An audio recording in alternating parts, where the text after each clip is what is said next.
And we are, as a people, inherently and historically opposed to secret societies, to secret oaths, and to secret proceedings. For we are opposed around the world by a monolithic and ruthless conspiracy that relies primarily on covert means for expanding its sphere of influence. It was 1776 when the founders signed the writ of independence from the Brits. It was revolution. Welcome to the Republic for the United States of America. You may call me Kelby. I am an American. Today is the 30th of March, 2016. We've been doing these calls now for over 6 years, and it's been a friendly introduction for the people of the United States Corporation. It's true. The United States is known in law as a corporation, and their exclusive jurisdiction lies within the walls of the District of Columbia. And you can find this under Title 28, Section 3002 and UCC 9-307H. The Republic government was just a bunch of U.S. citizens that realized they wanted to be Americans. We've been hard at work now for 8 years and have successfully re-inhabited the original vacated government under Lincoln in 1861. I know it's hard to understand. Don't worry. We are law-abiding, peaceful Americans and very pro-government.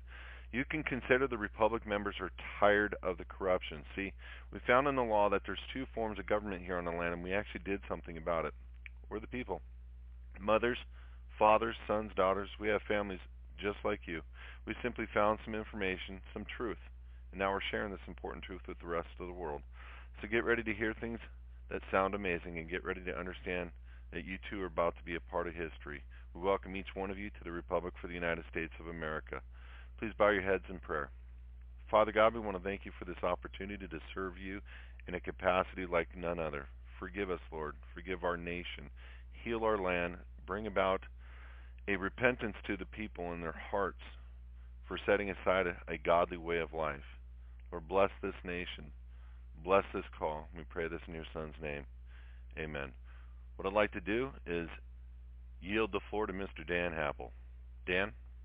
Well, welcome everyone to the Connect the Dots show with Dan Happel. I appreciate your dropping in to listen to today's program. We have on the line with us a gentleman who I've gotten to know over the last 6 months, who is an extremely bright and talented man. He wrote the book, Amabalu, and that is pronounced as one word, about the white tribe of South Africa. And the subtitle of the book is The Birth and Death of the Second America.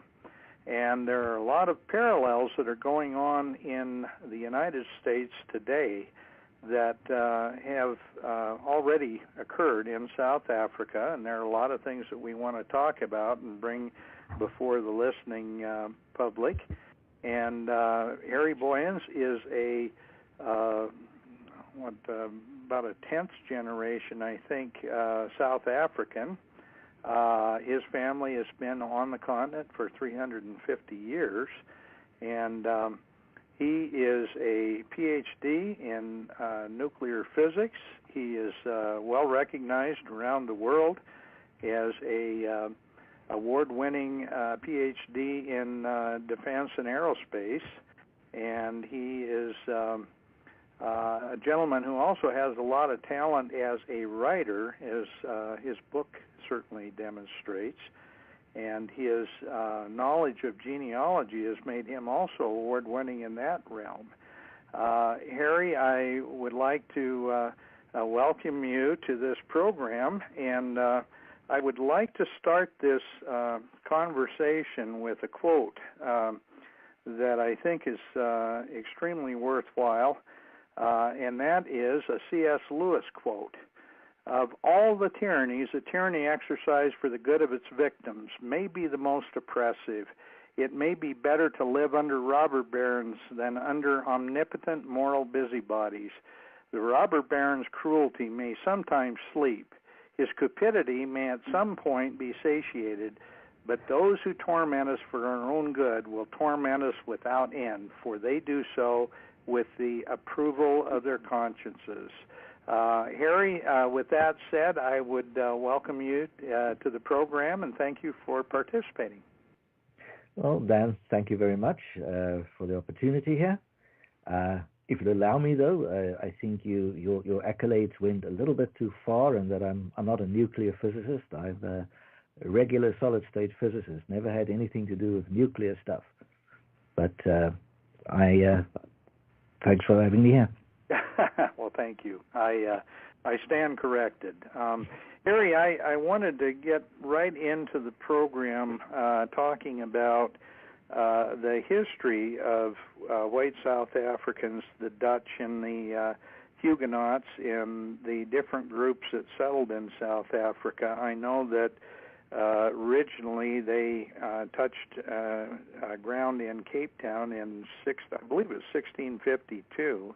That's correct. And it runs very parallel with the settling of Manhattan Island in New York at a very similar time frame with the same Dutch settlers. And so I'd kind of like to have you give a brief history on South Africa and how that settlement paralleled that in the United States.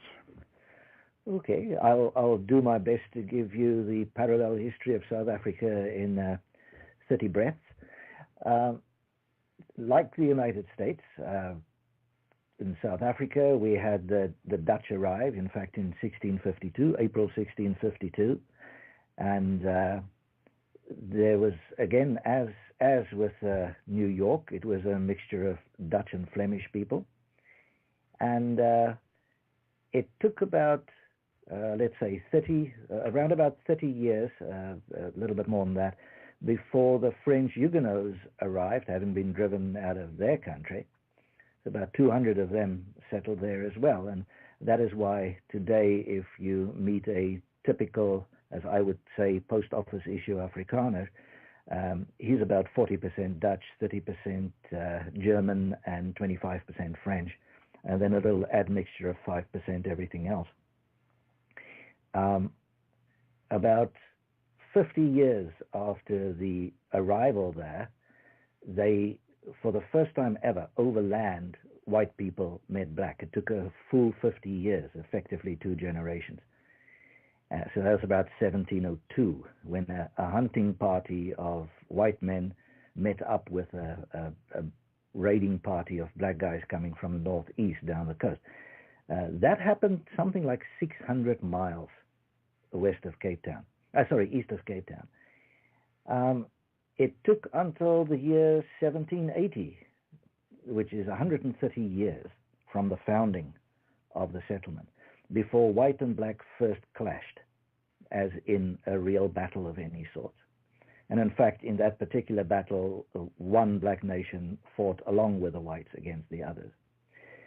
So I would like to believe that dispels this common idea that people have that there were hordes of black people at Cape Town when white people arrived there. There's no such thing. It's just not true. It never happened. To be more particular, I can give you some sort of a idea of this. So when the Dutch arrived, the nearest black nation, which happens to actually be Nelson Mandela's folks, lived about 700 miles as the crow flies east of Cape Town. That, in American terms, is, I guess, around the distance from New York to Chicago. Or if you're in Helena, it's probably the distance to Las Vegas, roughly, I guess. For people in Europe, since everybody's talking about Brussels, it's about the distance from Brussels right through Germany, right through the Czech Republic, right through Austria to Budapest in Hungary. That's how far away the black people were at that point. Mm-hmm. So perish the thought that white people went to South Africa and, quote, took the country from black people. It just didn't work that way. The people who were at the Cape were in fact a completely different race of people called the Khoi today, and in years gone by they were called the Hottentot. And the Dutch called them like that because they thought their language sounded like that. They have a speech of click sounds, and so the Dutch thought that sounded like Hottentot, the sort of sounds, and they call the people Hottentots. That's considered a derogatory term today, so we won't use that. That gives you a feel just for the first 150 years. In the year 1795, the Brits arrived. Now, the interesting point is that in fact, the French and British Navy races towards the Cape at the time of your War of Independence, that effort was essentially won by the French, who defeated the Brits in that process, thereby clearing the way for the French to help you with your War of Independence. So Cape Town actually helped all of you have a country. That's interesting. Good. Mm-hmm. And because of that experience, when Napoleon appeared on the scene in the 1790s, the British immediately decided this time they will take the Cape before the French can get there. So the British set off to invade the little Cape settlement, and they took it from the Dutch in 1795. And that started a long period of very unhappy relationship between the Afrikaner people in South Africa, the Dutch descended, Dutch, French, German descended, and British authority. Not so much with British people, but specifically the British authority in London. Even with the British governors, the relationship was okay. The trouble was in distant London, who knew not what it was managing. Going right back to the beginning, if I may, I had an ancestor at the event when the Dutch arrived, but that ancestor was in fact not on one of the ships. She was a young Hottentot girl. She was on the beach. So she was watching the Dutch arrive. My own earliest European ancestor arrived in a couple of years later in 1657, about July 1657, so 5 years later, very roughly. I think what I can explain is that in trying to just tie up the sort of historic background, I can take it through to the beginning of the 20th century. The first, when the British occupied the Cape, quite frankly, they completely mismanaged the situation. They didn't understand who was friend, who was enemy. It was a mess. It was a real mess. And they gave that mess back to the Dutch a couple of years later, but before the Dutch had even properly arrived, Napoleon and the Brits were at it again.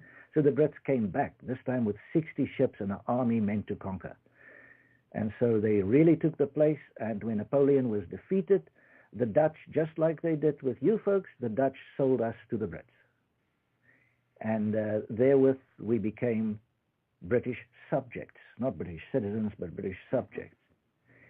And eventually, again, because of mismanagement of the situation on the border with the particularly Nelson Mandela's Xhosa people, those people invaded the Cape Province, and the British government decided to blame the governor and the local farmers for the invasion. I mean, they're the ones who got invaded. Mm-hmm. Sure. But that's never stopped politicians from doing things.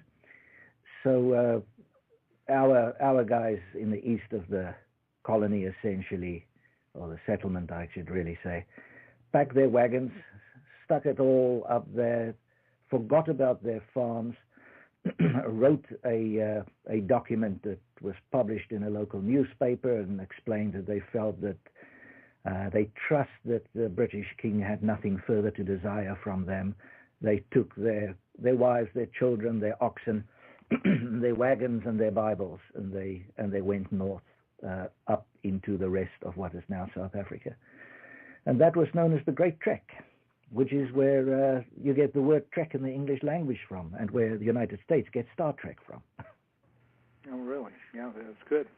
Well, I know there's never been any lack of cheek as far as the British ruling class when it comes to invading countries, at least in the colonial era, and then blaming everyone else for the ineptness of their own government, and that's been kind of a ongoing story. But I thought it was interesting, and I wanted to bring this up, that most of the black incursions into South Africa were a result of warring tribes expanding into the other black tribe areas, and genocide between the tribes would cause other tribes to try to move out of those areas and move further south and further west. And Harry, I guess I would ask you to kind of explain how that expansion took place and the clashes between the Afrikaners and the black Africans later in the 19th century. Right. I was suggesting that I explain the word Afrikaner, the word Amabulu, and then this expansion of black tribes. The word Afrikaner is just Dutch for he who has gone to Africa and settled there, just like the Dutch word for an American is Amerikaner. So Amerikaner, Afrikaner, same thing, same guys, just different continents. The problem for the black nations in South Africa was that they couldn't. The people they met were all farmers. Now the Dutch word for farmer is boer, B-O-E-R. And they couldn't pronounce that soft R at the end at all. And so they replaced it, instead of saying boer, they said bulu. And the word ama, or the prefix ama, just means people or people of. So the Boer people in the Xhosa language becomes Amabulu. And so those people that they met that were white and who were almost all farmers just became the Amabulu. So I'm a member of the Amabulu. And that's where the title of that book comes from. Now, how did these people run into the Amabulu? Well, it's in part due to the way of their governing structure, their kings and their princes. The way it worked was that a king might have several wives, and there would be different sons, and they would be considered to be of different so-called houses. There was always the number one house, or the primary house, so-called, and then that son would be the main one to inherit the area of the father. The other sons would then have the right to go forth and find their own patch. And you can imagine that this thing keeps expanding. And so this process was expanding southwards down the east coast of South Africa. And by the mid-1700s, it had reached the point where the whites were already. And that's when the clashes started, around about 1780.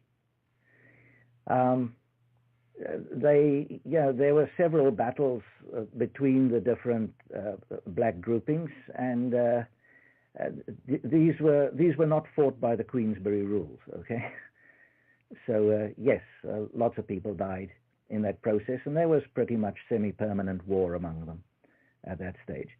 To them, these strange white folks, the Amabulu, were just another tribe also with cattle that they had to deal with in some way or another. So from their perspective, they were rather more frightened at that stage of other stronger black tribes than this handful of white guys with cows. Dan, I hope that explains that background. I think it does. I think that's just exactly what I was looking for.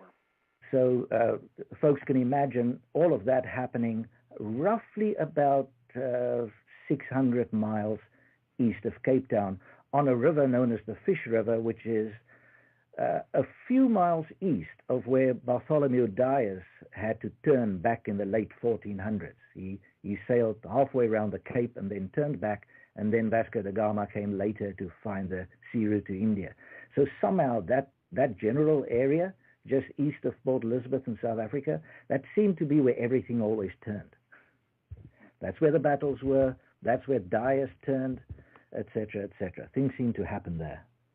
Okay, Harry, can you kind of jump forward then maybe 100 years or so and talk about the British let's say, control of South Africa, and some of the clashes that occurred there, and then some of the resentment that came as a result of the British government rather than the Afrikaners, and how that conflict really had more impact on the black, I guess, hatred of people in that area that happened to be European descent than it did with the Afrikaners.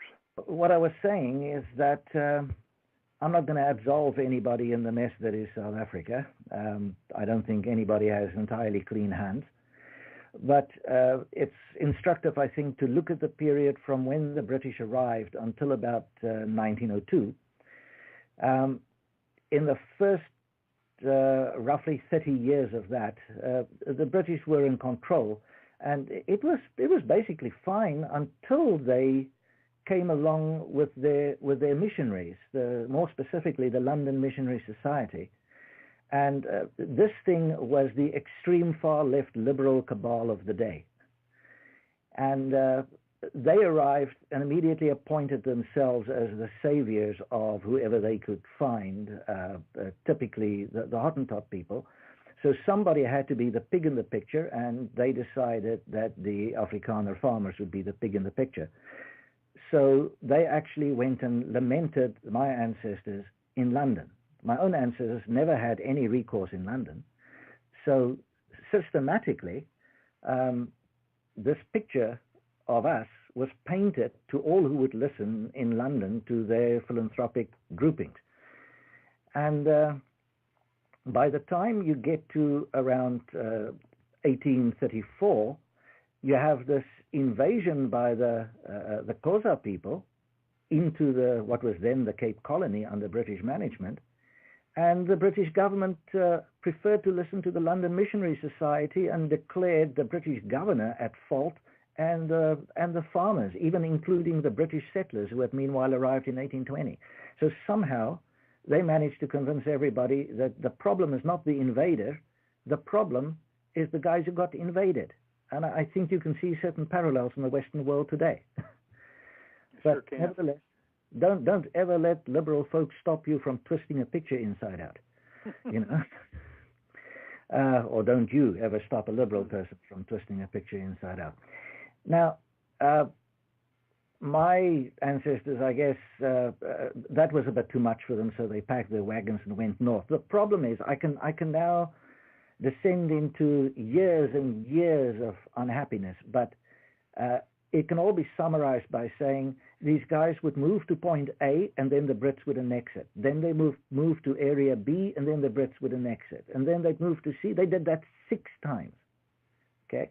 So the Brits would simply just wait until my ancestors had done the legwork and settled themselves, and then they would find a reason. They always found a reason. There was always some or other cause that they had, and the one was more transparent than the next. And therefore a cause was found why they had to annex the diamond fields. And then eventually a cause was found why they had to have a war against the little Transvaal Republic so that they could get the gold. Mm-hmm. And the main instigator behind a lot of that stuff was Cecil John Rhodes, I think a name that is well known to you, Dan. Yeah, it certainly is. Uh-huh. And so in 1899, eventually war came to pass between 2 little Afrikaner republics in South Africa and the British Empire. So here you have 2 little groups of people, one nation essentially. Call it Texas and Kansas if you wish. They're very similar actually to Texas and Kansas. That would be the Transvaal and Free State Republics. So the folks of Texas and Kansas decided to stand up against Britain. So as nutty as that may sound, they could at best manage around 40,000 men at a time, militiamen. There's no standing army. Mm-hmm. And to the horror of the British Empire, Britain got defeated on all 3 fronts of the war by 40,000 farmers. And at that time, didn't Britain have somewhere close to 500,000 troops in South Africa? that was their response. So they sent in pretty much every fighting unit, ground unit, not Navy.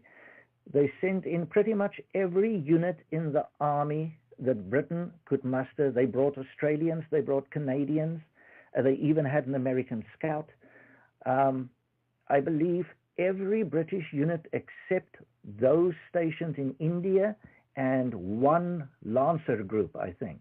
Other than those, every single British unit fought in South Africa in that war.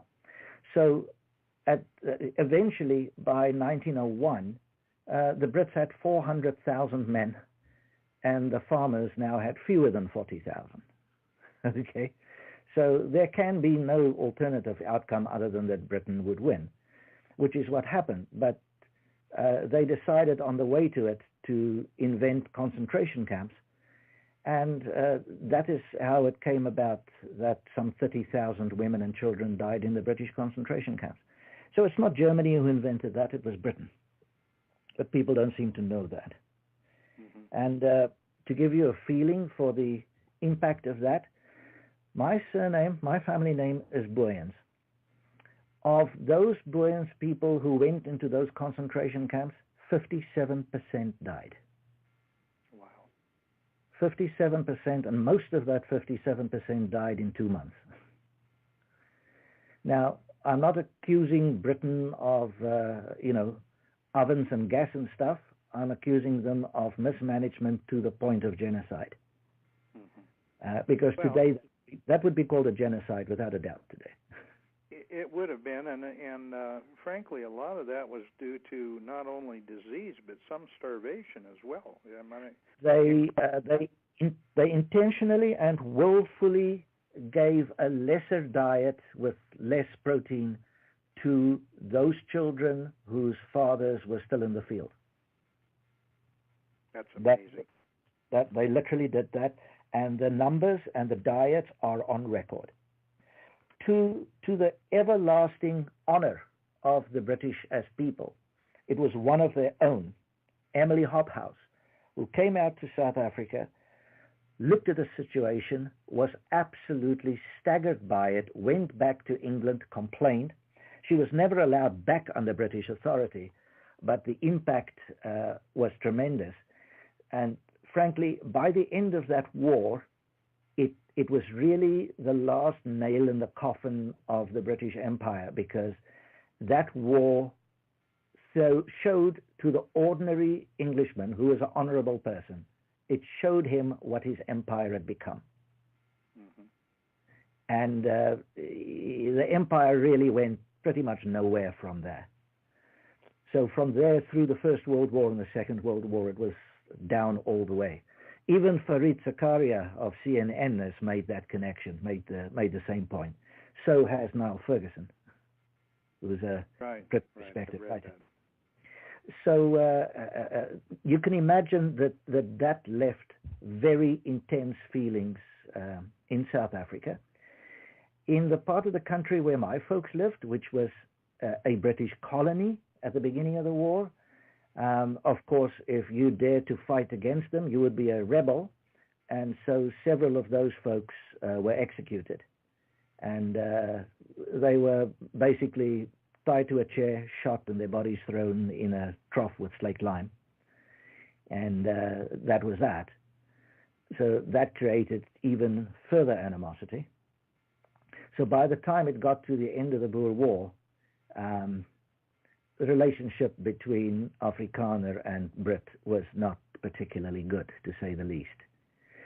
So, and that is why many people in South Africa sided with the Germans in World War I, even though South Africa fought on British side. They sided with the Germans because the Germans had not thrown us into concentration camps, the British had. It was not a case of thinking the Germans were right, it was a case of thinking the British were simply wrong, and therefore whoever is against them must be better. Gentlemen, forgive me, I'd just like to interrupt for a minute for a brief intermission and break. The Republic for the United States of America can be located from an internet standpoint at www.republicfortheunitedstates.org. We invite you out on Wednesday evenings to the Building the State call, because that's really where it starts, is we learn as a body or a people, a body politic of people, to go state by state and re-inhabit the de jure positions that were intended by our founding fathers. We have calls throughout the week. We have over 6 years of archived phone calls at www.republicfortheunitedstates.org, and we appreciate you guys coming on these calls. Now back to the show, Connecting the Dots with Dan Happel. And so, I lived on both sides of that equation. I had a grandfather who was very pro-German, but my uncles fought in the Second World War in Italy on Allied side. My wife's father was a Spitfire pilot over the Mediterranean. First he fought Rommel, and then he flew air cover for the U.S. troops in Italy. Mm-hmm. And so, I think we brought our side in World War II. Very similar, incidentally, Harry, to Ian Smith's story. Yes. Ian Smith, the Prime Minister of Rhodesia. Prime Minister of Rhodesia was a Spitfire pilot, and he had very similar background to your father-in-law. Correct. Mm-hmm. So my father-in-law was a regular farm kid from the Western Cape, an ordinary Afrikaner kid. It's like the biggest ace that the Brits had in the Second World War was a guy called Sailor Milan. Everybody thinks he's British. He was an Afrikaans guy like me from the West Cape. Well, and then springing forward, then I that's a really good background on how the Afrikaners became noted as the tough fighters and the tough people that would stand and protect their families and themselves. I would like to kind of spring that forward a little bit further and talk about how really South Africa evolved during and after the Second World War. Yeah, I think for that we probably need to retrace just one little tiny thread, and that is to go back to the turn of the century when there was a guy who originally had a different name, but eventually he called himself Lenin. And one of his first articles he was a newspaper guy, right? Like a good newspaper guy, he was a communist. Anyway, did I just say that? I think a lot of us agree with that, Harry. Anyway, actually the logic is the reverse. They tend to start their thing with newspapers to influence the masses. So he did the same. He created his newspaper called Iskra, and it was at the time of the Boer War. So he was absolutely taken with these Afrikaners in this distant place fighting the so-called imperialist colonialist Britain, And so South Africa fascinated him. And so it also became that, it turned out that South Africa had one of the earliest communist parties on earth. I think it was, 1919, around about that vicinity. They created the South African Communist Party.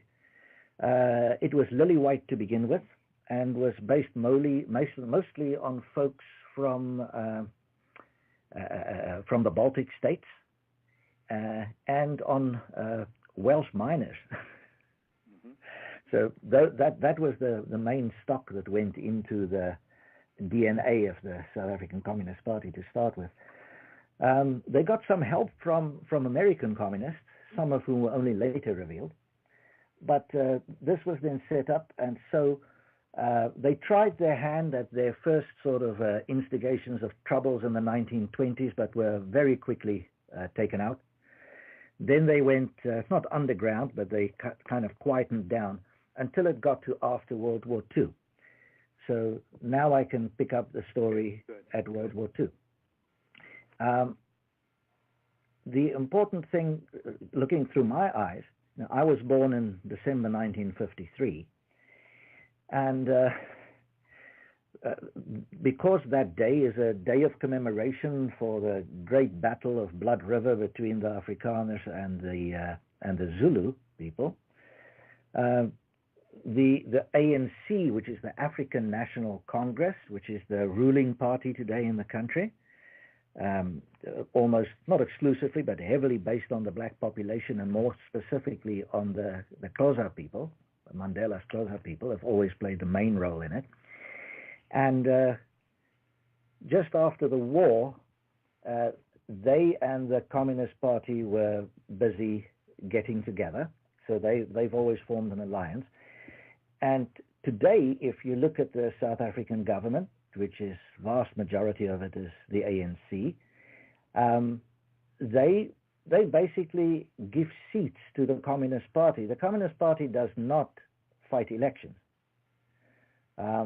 They just have members in the ANC, and so they get basically a sort of allocation. So that is why the present state president is a good communist. Mm-hmm. Well, and I have to note that Jacob Zuma has been convicted by his own court system for violence against whites by singing songs with lyrics of "Kill the Boers." It's interesting that someone like that could be the president of a country that was founded on the kind of freedoms that they were. Yeah, I'm not sure that he's actually been convicted, but one of his minions, whose name escapes me, just Julius Malema, who was the leader of the ANC's Youth League, he certainly has been in court and in trouble on that count. But that doesn't really seem to deter them from singing the song. So yes, you can see YouTube reels of various ones of them singing "Kill the Whites." I people think Jacob Zuma, I think maybe the term convicted, I should say censured for his singing those lyrics. Yes, and but the point is that they got together shortly after the war.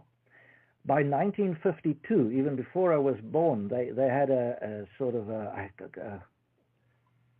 a peaceful resistance thing that they tried, and it wasn't all that peaceful. Well, let me put it this way. Let me test this on you.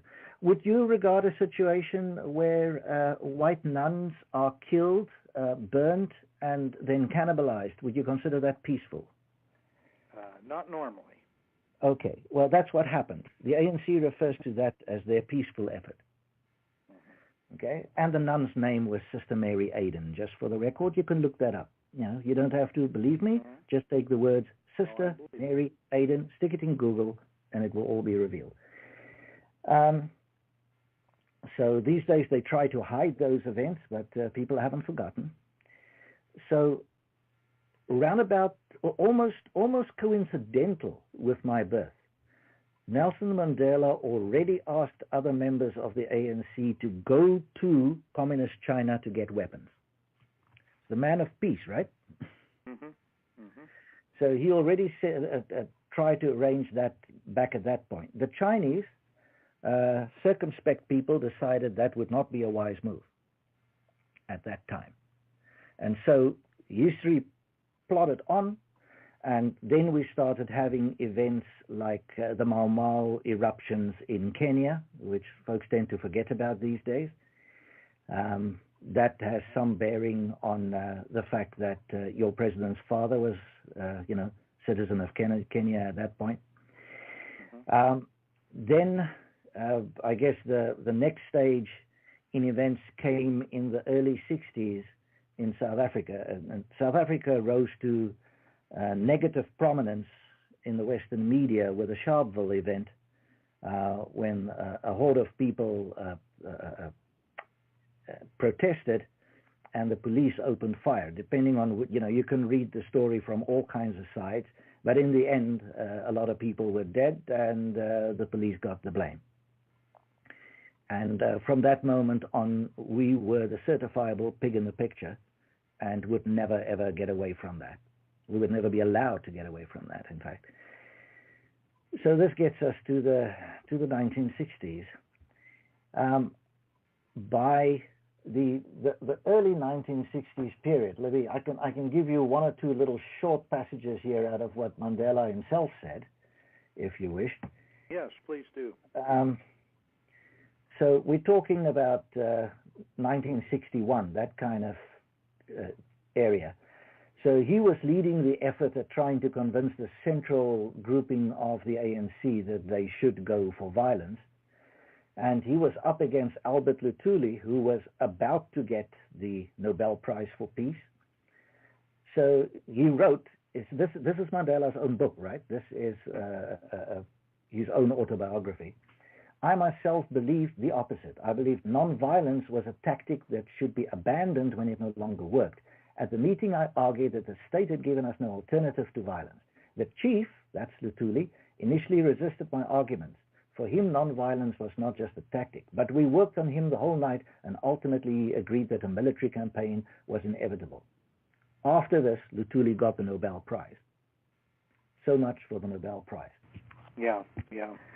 Well, and I have to say, Harry, I'm going to bring this up. You'll probably mention it anyway, but the fact that Mandela spent 27 years in prison, and he had been offered on many occasions that if he would just renounce violence and the bombing and the terrorism that was part of the ANC, that he would be released from prison. So he spent much of that 27 years in prison because of his intransigence when it came to renouncing violence. Well, certainly a significant fraction of it. I will get to that just in a moment, if you'll allow me. Sure. So the question of renouncing violence, what is this violence that he's supposed to renounce? Well, by the time the police grabbed him, there had been 200 bomb explosions in the country, or just on 200 bomb explosions. And you can read on page 336 of his own books, he writes in his own words, if sabotage did not produce the results we wanted, we were prepared to move on to the next stage, guerrilla warfare and terrorism. This is Mandela speaking, okay? Not me. He wrote this. So if you want to know what it was that the government wanted him to swear off, this is it. Mm-hmm. Okay, and then he explains on page 362 how we went to Ethiopia, and for 6 weeks I learned, the quote is, I learned how to make small bombs and mines. So the man who was prepared to go to terrorism and who went for training in Ethiopia at an Al-Qaeda-like camp in order to make small bombs and mines, somehow in the minds of Americans has been given a status that is just unbelievable. I don't get it. Nobody in South Africa really understands it. And Harry, I have to say it goes beyond. I mean, he's the darling of the UN. He is the darling of the folks that are promoting world government, and he has been lionized throughout the world as being one of the greatest peacemakers of all time. Look, let me put it this way.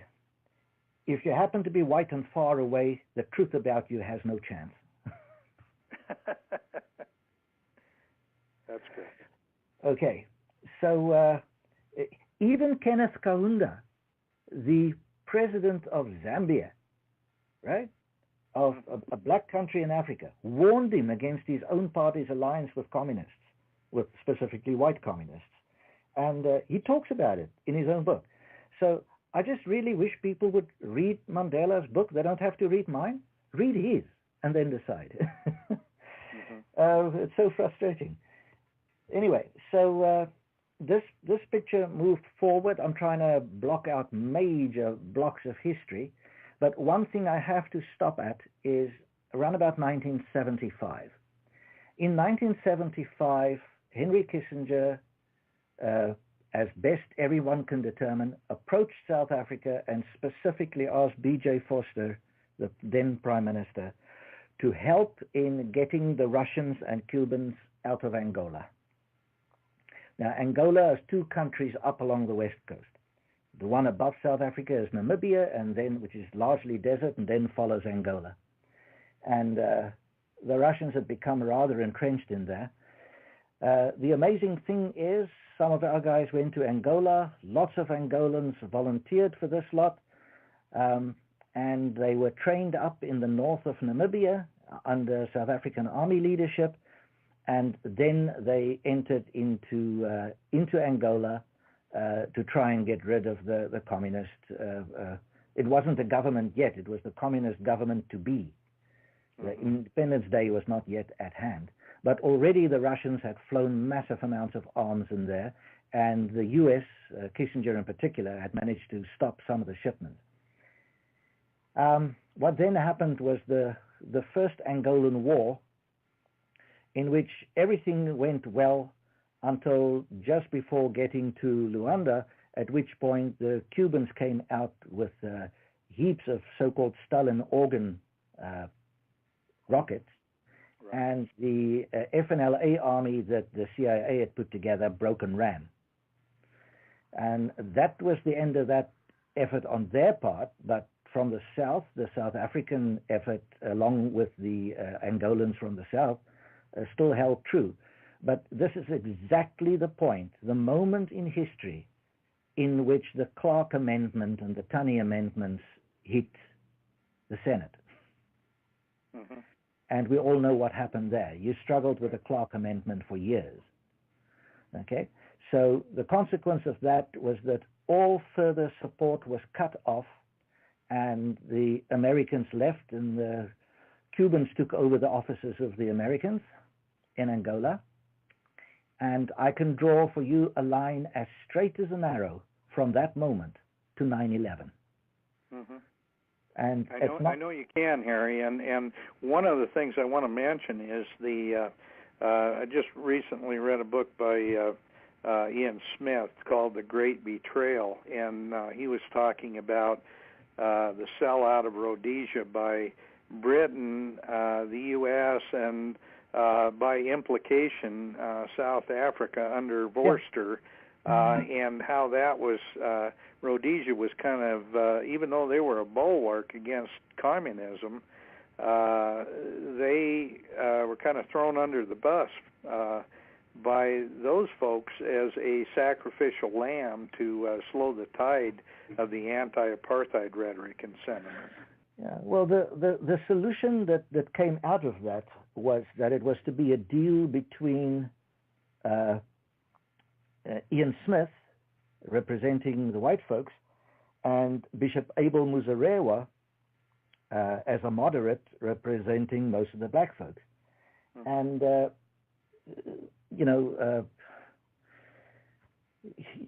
your president at the time would have nothing of it. Right, that was Jimmy Carter.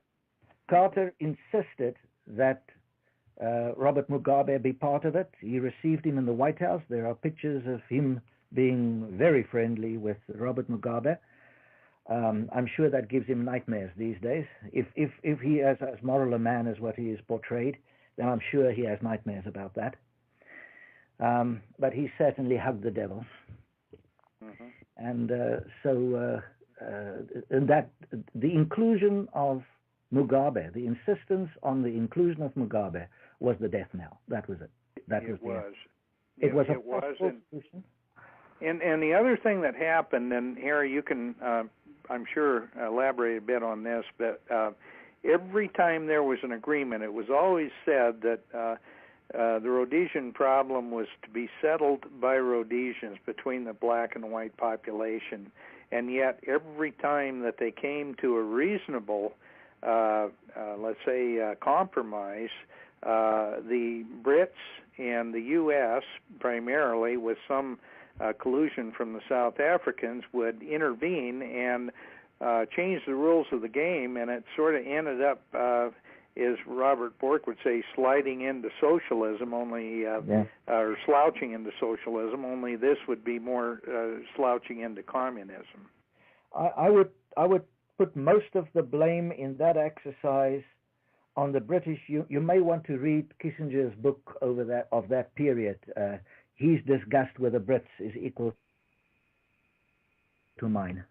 He had to do the actual negotiations. He had to be involved in the process, and they frankly disgusted him.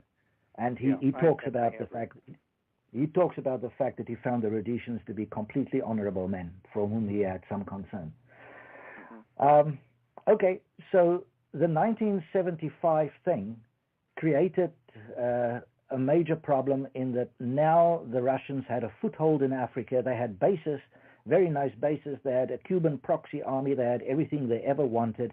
And all they now needed to do is take the Congo, and after that South Africa, and they would control all the minerals of the Southern Hemisphere, which is pretty much, the bulk. And so they, think of chrome, think of I can keep going. It's just the list is endless of key minerals.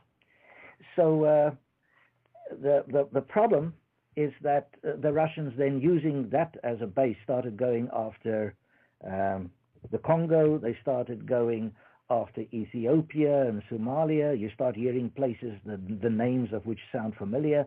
The Ethiopian-Somalian exercise, then Yemen. Can't tell me you haven't heard of Yemen recently. And then the final triumph, they went into Afghanistan.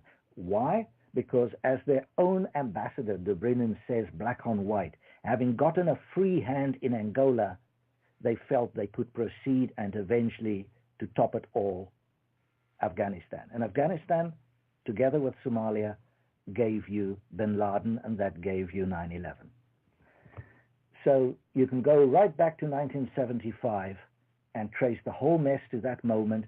It was a moment in which somebody, in a stroke of genius, decided the Clark Amendment was a smart move. America withdrew from the world. It focused on the sexual revolution instead of the communist one. And we have the result today. So I know exactly who I am looking at to blame for what has happened to the world I have to live in today. So that's that part of the picture. What happens in South Africa? Well, in the 1980s, P.W. Botha took over as president, and people don't want to hear that today, but he removed hundreds of blocks of apartheid legislation. He pretty much removed the stuff that hurt. He removed the bad social discrimination. By the time he had finished his stuff, all that really remained was a debate about power. It wasn't a debate about people being physically badly discriminated about. It wasn't about this job or that job or anything like that. It was purely about power. Now it was who's got the power. And for reasons that even Chester Crocker, the United States Secretary of State, Deputy Secretary of State for Africa, could not explain. In his own book, he says just a handful of years before, even Jimmy Carter was not insisting on majority rule in South Africa. Now it was Republicans in the U.S. Senate insisting on it. And so over that period, the Congress decided to apply comprehensive sanctions, and the normal ones didn't hurt, but what did hurt was the financial sanctions. And that broke the back of the country's ability to withstand the will of the world. And that will was that we should cease to exist as a nation, and the country should be taken over by people who look like the ANC. And so now the natural consequences follow. There was no place for further realistic planning, really, if one thinks back. People like myself, I had hope.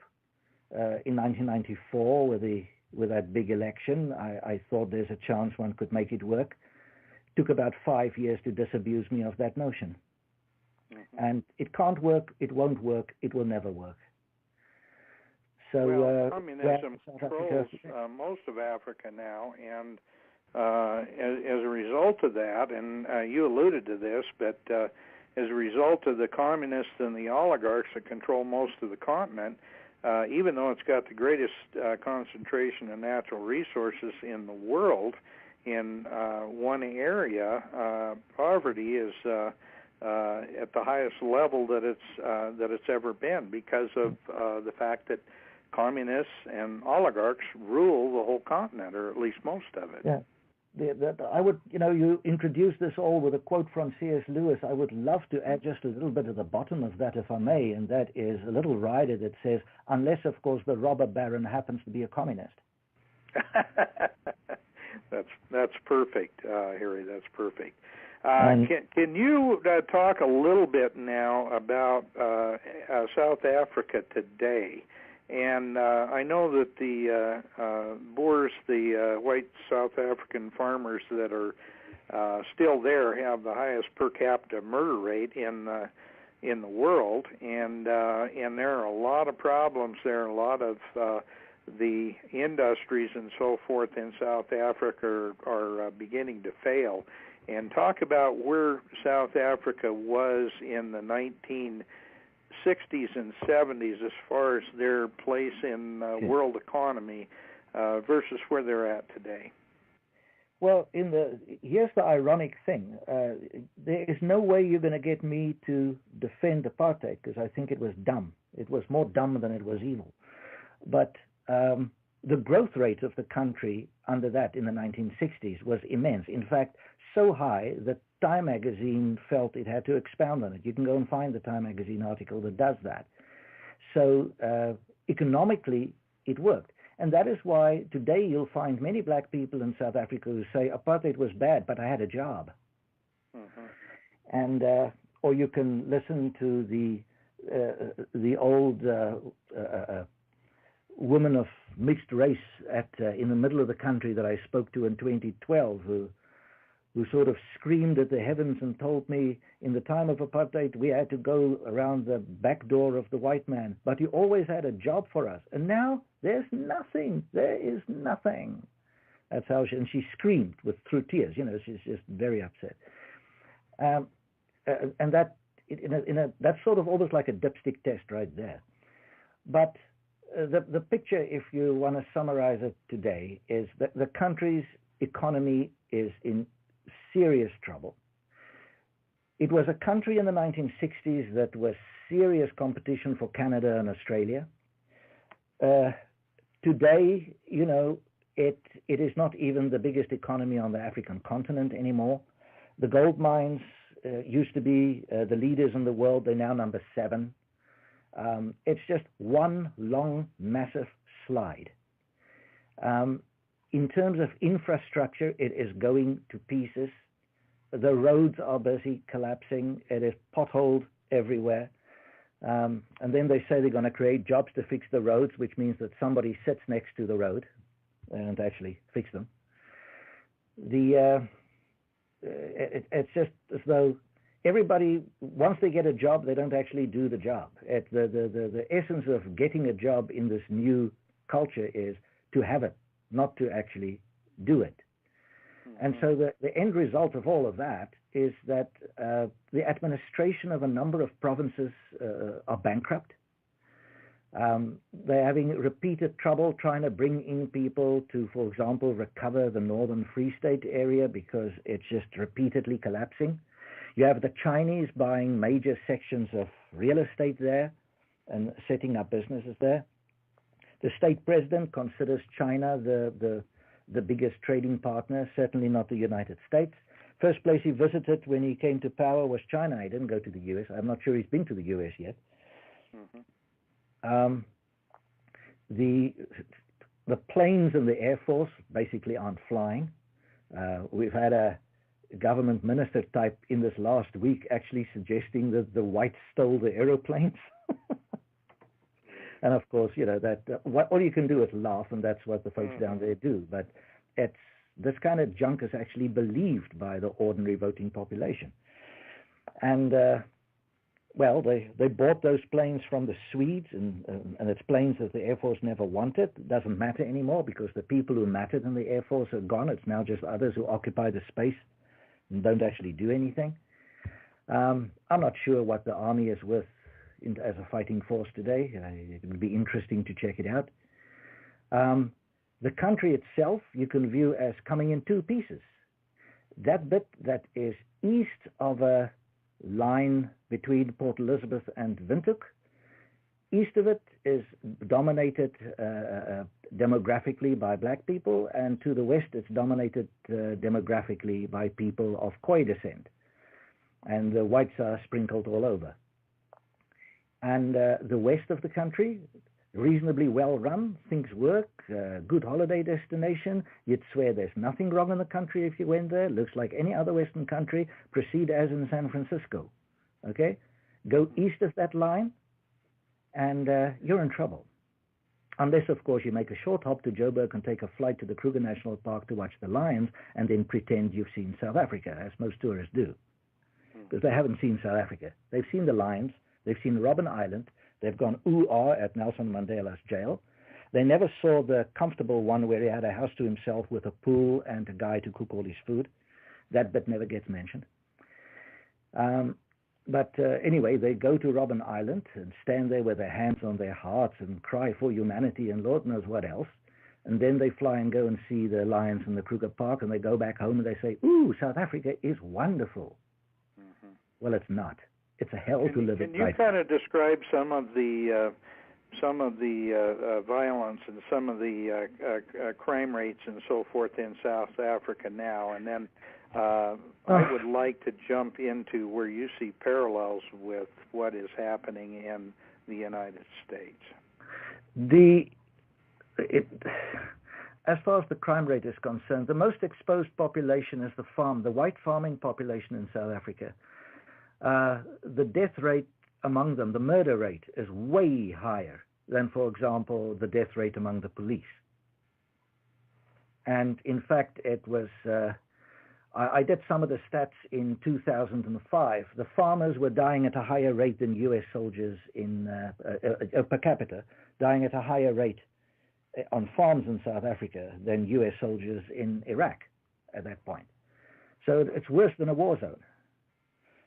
And if it were just murder, that would be one thing, but it's the rate at which incredible torture goes along with it. Okay, and I'm not prepared to describe what they do. You can just put the word South Africa and farm murder into the internet, and you better have a strong stomach. Okay, that's what's being done to ordinary, decent Christian people. And, you know, it's at a point where one almost prays that they would just come in and kill and get it done with.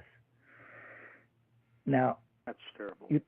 It is, when you see it, you cannot believe that humans can do this. You think ISIS is bad? You really think ISIS is bad?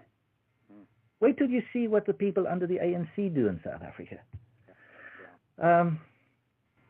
Anyway. Well, now, let's segue that into what you, I know you had some comments about what you saw happening in the United States right now, and how you would cry for what's happening to our country because you've seen it before. Yeah, well, probably one of the simple things is imagery. I was watching the events in Ferguson, Missouri, some months ago, and I got to tell you, I stood there, I looked at this TV screen, and what I saw was South Africa 1986. It was, again, hordes of black people in the street, burning things down, screaming like crazy. You had security forces sitting in mine-proof vehicles, heavily armed, watching over this lot. The only difference between the two scenes was that the people like Time magazine and the like always insisted on showing those pictures in black and white for greater effect in South Africa. So you got it in color and in video in 2015 in Missouri. So it's difficult not to see the parallels because they're so visually precise. But behind all of that, you want to ask some questions. Let me put it to you like this. What would you say if I told you that Mandela's ghostwriter for his book, in other words, the man who carefully made sure that Mandela's communist involvement, in fact, he was a Politburo member. He was a senior member of the SA Communist Party, and that Communist Party said that the day after his death. What would you say if I told you that his ghostwriter for his autobiography, his massaged autobiography, is in your administration at this point? It would not surprise me, Harry, but Okay. Please elaborate. It goes a little bit further than that. Richard Stengel is at this stage the Undersecretary of State for Public Diplomacy and Public Affairs. Probably the single thing he's most known for is his collaboration with Nelson Mandela on that autobiography, Long Walk to Freedom. And here's the point. He was first cleared by the ANC to write the book. Okay? So the ANC cleared him as the guy to write the book. So there goes the truth right there. 1 minute. Okay. And, well, the other point is that, Mandela is godfather to Richard Stengel's eldest son. And his job description says that he's leading America's public diplomacy outreach, which includes communications with international audiences, cultural programming, academic grants, educational exchanges, international visitor programs, and the U.S. government's efforts to confront ideological support for terrorism. I don't know how I would feel about this if I were a citizen of the United States. Well, Harry, I hate to cut this conversation short because I would like to have you back at some point so that we can elaborate a little bit more. But I want to thank our listeners for having joined our presentation today with Harry Booyens. And Harry is probably the best testament to what really transpired in South Africa over the last 350 years. And Harry, I want to thank you for your time here. And we will see the folks next week on our broadcast of Connecting the Dots with Dan Happel. Thank you very much for listening, and we'll see you next week.